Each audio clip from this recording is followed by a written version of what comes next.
What is going on with the Canadian housing market? Let's take a look at the stats.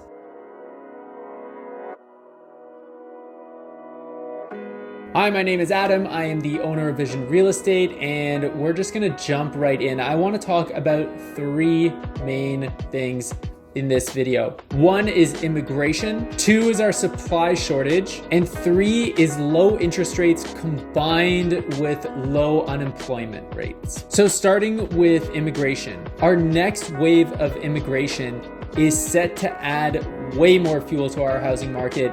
Canada plans to welcome over 1.2 million new permanent residents between 2021 and 2023. These are numbers that are, frankly speaking, just way higher than pre-pandemic immigration numbers, and it's going to add a lot more rocket fuel to the housing market. And what are these immigrants and permanent residents bringing to our housing market?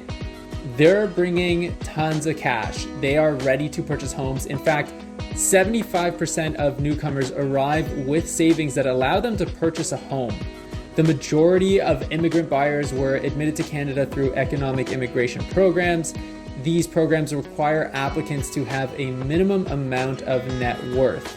And this is just one thing that the Canadian government uses to prop up the dollar instead of raising interest rates to battle inflation. Let's talk about the supply shortage. When you compare different countries and their housing relative to their population, when you just take the G7, for example, Canada comes in last place. We are well below the G7 average, and we are feeling it. According to just the G7 average, if we were to look at that as a benchmark, which is actually a pretty good and stable benchmark, we are in a housing shortage of somewhere in the 1.8 million homes. When you look at the 36-month rolling sum of Canadian home completions relative to change in population, housing supply has not kept up with population growth, resulting in a near record imbalance. Now let's talk about interest rates. I know I've mentioned it in my videos before that yes, we're probably going to see interest rates come up in the middle of this year, maybe even in the spring of this year.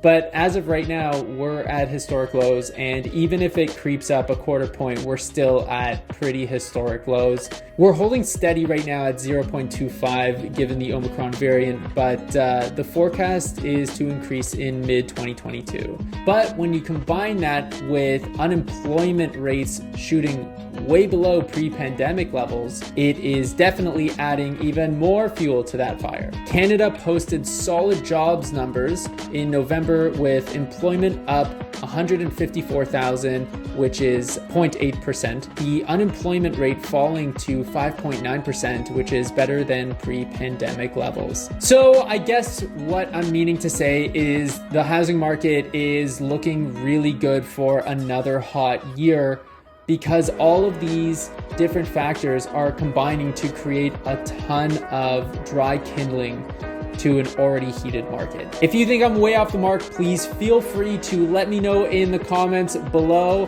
And if you like the content and you want to help out the channel, please don't forget to like and subscribe, and I'll see you next time. Stay safe.